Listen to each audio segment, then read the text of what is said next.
The Advent season is a season of waiting. Revelation chapter 3, verse 20. Jesus says, "Listen, I am standing at the door, knocking. If you hear my voice and open the door, I will come into you and eat with you, and you with me."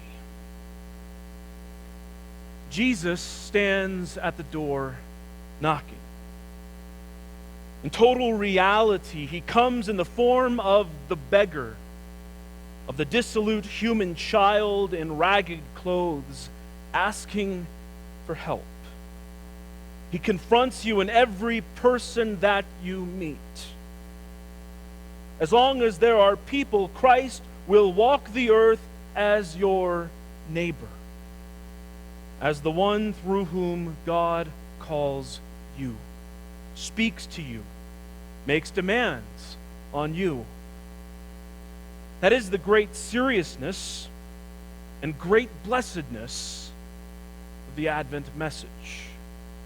Christ is standing at the door. He lives in the form of a human being among us. Do you want to close the door or open it? It may strike us as strange to see Christ in such a near face, but he said it. And those who withdraw from the serious reality of the Advent message cannot talk of the coming of Christ in their hearts either. Christ is knocking. It's still not Christmas, but it's also still not the great last Advent, the last coming of Christ. Through all the Advents of our life that we celebrate runs the longing for the last Advent, when the word will be, "See, I am making all things new." The Advent season is a season of waiting. But our whole life is an Advent season. That is, a season of waiting for the last Advent, for the time when there will be a new heaven and a new earth. Waiting is an art. Celebrating Advent means being able to wait. Waiting is an art that our impatient age has forgotten. And this was written in 1940s. It wants to break open the ripe fruit when it's hardly finished planting the shoot. But all too often, the greedy eyes are only deceived. The fruit that seemed so precious is still green on the inside, and disrespectful hands ungratefully toss aside what was so disappointed.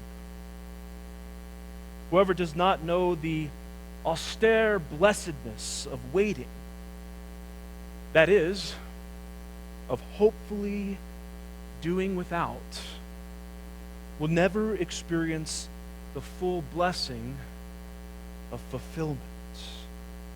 Those who do not know how it feels to struggle anxiously with the deepest questions of life, the deepest questions of their life, and to patiently look forward with anticipation until truth is finally revealed, cannot even dream of the splendor of the moment in which clarity is illuminated for them.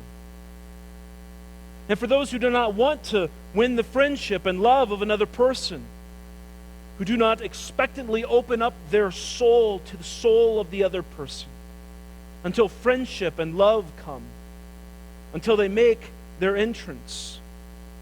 For such people, the deepest blessing of the one life of two intertwined souls will forever remain hidden. For the greatest, most profound, tenderest things in the world, we must wait. It happens not here in a storm, but according to the divine laws of sprouting, growing, and becoming.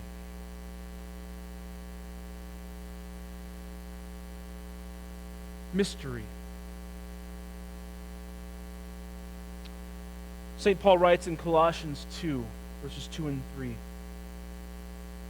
I want their hearts to be encouraged and united in love, so that they may have all the riches of assured understanding and have the knowledge of God's mystery.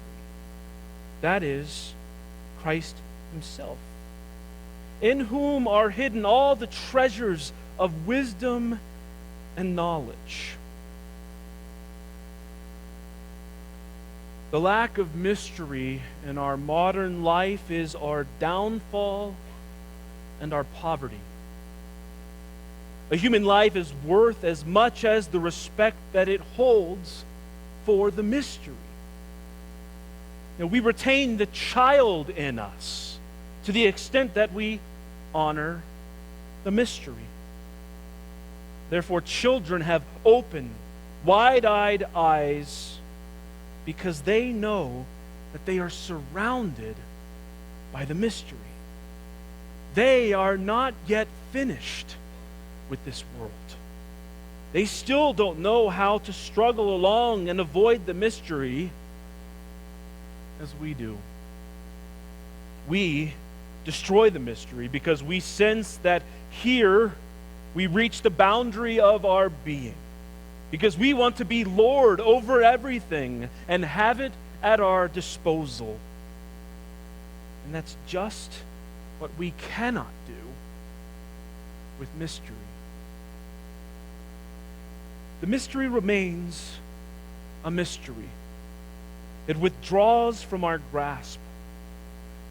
Mystery, however, does not mean simply not knowing something. The greatest mystery is not the most distant star. On the contrary, the closer something comes to us, the better we know it.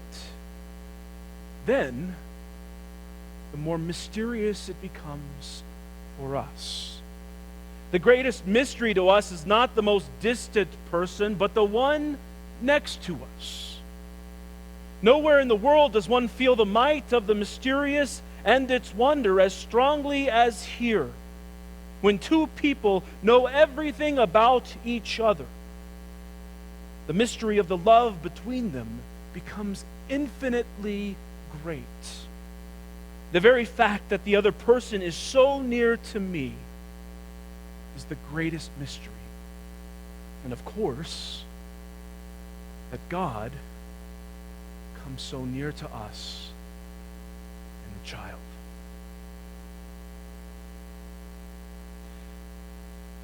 The wonder of all wonders. God is so free and so marvelous that he does wonders where people despair. That he takes what is little and lowly and makes it marvelous. And that is the wonder of all wonders. That God loves the lowly. God is not ashamed of the lowliness of human beings. God marches right in. He chooses people as his instruments and performs his wonders where one would least expect them. God is near to lowliness. He loves the lost, the neglected, the unseemly, the excluded, the weak and broken. For the great and powerful of this world, there are only two places in which their courage fails them, of which they are afraid deep down in their souls, from which they shy away. These are the manger and the cross of Jesus Christ. No powerful person dares to approach the manger, and this even includes King Herod. For this is where thrones shake, the mighty fall, the prominent perish, because God is with the lowly. Here, the rich come to nothing, because God is with the poor and hungry, but the rich and satisfied he sends away empty. Before Mary, the maid, before the manger of Christ, before God in lowliness, the powerful come to naught. Who among us will celebrate Christmas correctly? Whoever finally lays down all power, all honor, all reputation, all vanity, all arrogance, all individualism beside the manger. Whoever remains lowly and lets God alone be high. Whoever looks at the child in the manger and sees the glory of God precisely in his lowliness.